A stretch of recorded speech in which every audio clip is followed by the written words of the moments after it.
Hi friends, so good evening all. చాలా డిసప్పాయింట్మెంట్లో ఉన్నాం.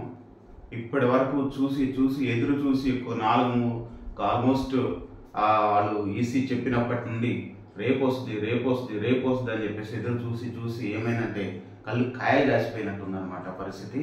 అసలు టెట్ రిజల్ట్ ఇవ్వలేదు, డిఎస్సి ఎప్పుడు జరుగుతుందో జరగదో తెలియట్లేదు.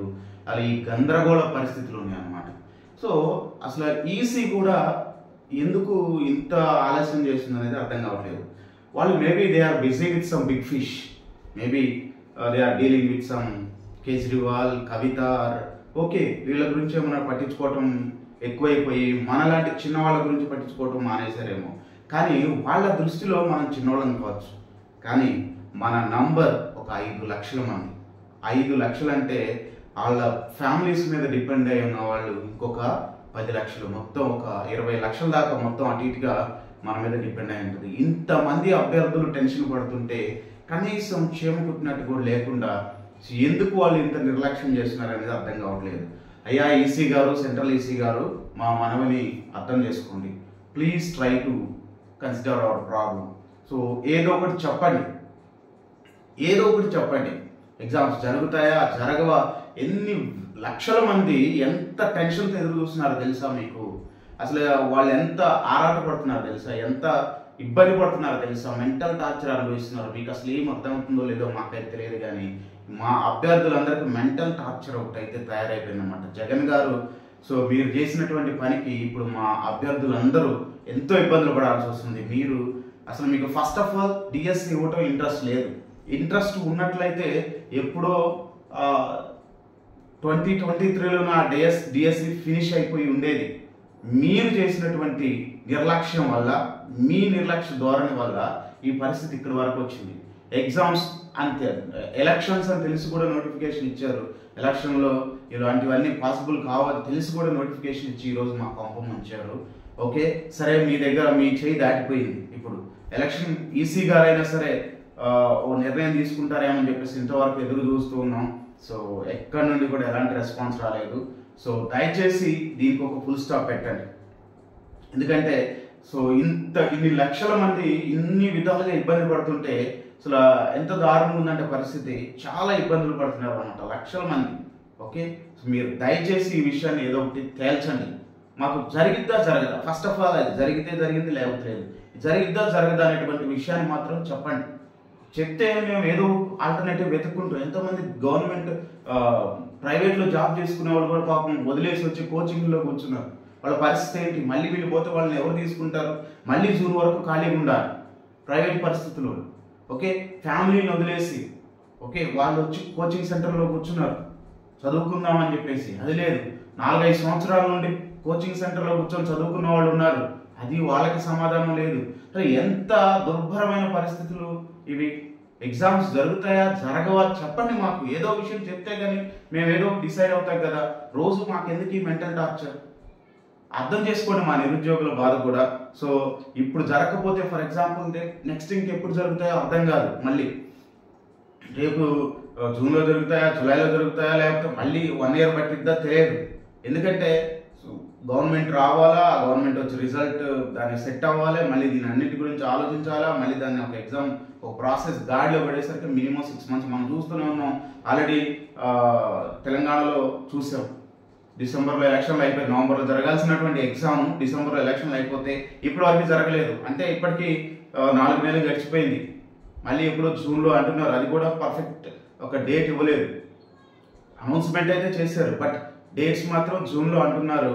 కానీ అవి కూడా ఇంతవరకు మనకు క్లారిటీ లేవు. ఓకే, సరే అంటే ఆల్మోస్ట్ ఎన్ని నెలలు తీసుకున్నట్టు వాళ్ళకు 7 నెలలు తీసుకున్నట్టు. ఇప్పుడు కూడా మనకు అంతే పరిస్థితి. మార్చిలో ఎగ్జామ్స్ జరగకపోతే మళ్ళీ అంటే ఎలక్షన్ల తర్వాత 7 నెలలు అంటే వాళ్ళు చేసేసరికి ఫర్ ఎగ్జాంపుల్ మనకి జూన్లో రిజల్ట్ వస్తే మళ్ళీ 7 నెలలు అటు ఇటుగా డిసెంబర్ లేదా మళ్ళీ జనవరి నెక్స్ట్ అకాడమిక్ ఇయర్ 25-26కు మాత్రమే మళ్ళీ పోస్టింగ్లు వచ్చే అవకాశం ఉంది. అప్పుడు కూడా వస్తే రావో తెలియదు. మళ్ళీ ఎవరైనా కేసు వేస్తే ఆ కేసు మళ్ళీ అది ఒక 2 సంవత్సరాలు 3 సంవత్సరాలు కొనసాగించి 2018 డిఎస్సి కూడా అంతే అయింది కదా. కేసులు అయ్యి దానివల్ల ఇదివల్ల పెండింగ్లు పడి అది ఒక 2-3 years ప్రొలాంగ్ అయింది కదా. సేమ్ అట్లానే ఇది ఒకటి. సో ఇదంతా పెద్ద ప్రాసెస్. ఓకే, సో ఇందులో ఏజ్ అయిపోయే వాళ్ళు ఉంటారు మళ్ళీ. ఓకే, కాంపిటీషన్ పెరిగిపోతూ ఉంటుంది. ఏజ్ అయిపోయిన వాళ్ళ పరిస్థితి ఏంటి? చాలా ఇబ్బందులు పడుతుంటారు. ఇప్పటికే 44 ఇయర్స్ నుండి 46 చేయండి, ఎందుకంటే 5 ఇయర్స్ నుండి డిఎస్సి లేదు కదా అని చెప్పేసి అంటున్నారు. 5 ఇయర్స్కి ఒకసారి ఎలక్షన్లు వస్తే 5 ఇయర్స్కి ఒకసారి మాకు డిఎస్సి వచ్చింది సార్. సో ఈ డిఎస్సినైనా సరే మాకు ఏదో ఒకటి తేల్చండి. ఫస్ట్ తేల్చండి, జరిగిద్దా జరగదా అని చెప్పండి. మా అభ్యర్థులందరూ కొంచెం కూల్గా ఉంటారు. ఎందుకంటే ఇప్పటికే వామ్ అయిపోయింది, ఇంకా బ్రెయిన్ హీట్ ఎక్కుతుంది ఆల్రెడీ. ఈ టెన్షన్స్ తట్టుకోలేకపోతున్నారు. దయచేసి మీకు చేతులైతే దండం పెడతాం, మాకు ముందు ఆ డిఎస్సి గురించిన ఏదో ఒక వివరణ ఇవ్వండి. సో స్టేట్ ఈసీ సిఇఓ గారు కానీ లేకపోతే స్టేట్ ఎలక్షన్ ఆఫీసర్ గారు కానీ మీరైనా సరే మా తరఫున మీరు రిప్రజెంట్ చేయండి. దాని గురించి ఒక డెసిషన్ తీసుకోండి. ఎందుకంటే ఈ రోజు డెసిషన్ ఇంతవరకు రాలేదు. ఈ రోజు డెసిషన్ రాలేదంటే రేపు సండే అంటే మళ్ళీ ఎల్లుండి హోలీ హాలిడే, నెక్స్ట్ ఇంకా అప్పటికెంత, ఈరోజు already 22nd, okay 23rd, 24th, 20 అట్లా వెళ్ళిపోద్ది. అంటే మాకు ఇప్పుడు ఒకవేళ వాళ్ళు జరపాలి అని ఒక నిర్ణయం తెలిపినా జరుపుకోండి అని ఎప్పుడు సాధ్యమైంది ఇది? నిన్న బొత్స గారికి కూడా ఒక వాట్సాప్ మెసేజ్ ఒకటి చూసాం. అది కూడా ఎస్ అని పెట్టాడు. జరుగుతుందా అంటే ఎస్ అని పెట్టాడు, జరుగుతుందా అంటే ఎస్ అని పెట్టాడు. కానీ ఎలా పాసిబుల్ అవుతుంది? రేపు రిజల్ట్ ఇవ్వాలి, రిజల్ట్ ఇవ్వగానే సెంటర్స్ ఆప్షన్స్ ఇవ్వాలి, సెంటర్స్ ఆప్షన్స్ ఇవ్వగానే హాల్ టికెట్ రిలీజ్ చేయాలి.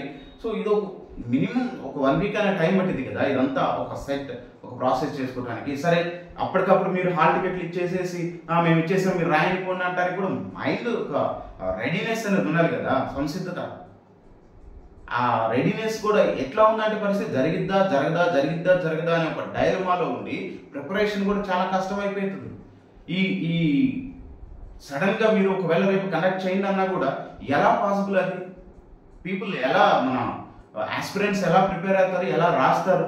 సో ఇది చాలా దారుణమైన పరిస్థితి సార్. మీరు దయచేసి మాకు ఏదో ఒక నిర్ణయాన్ని మాత్రం త్వరగా తెలియజేయండి. ఇది ఇలా కంటిన్యూ అయితే ఇది చాలా నెగిటివ్ అయిపోద్ది అనమాట.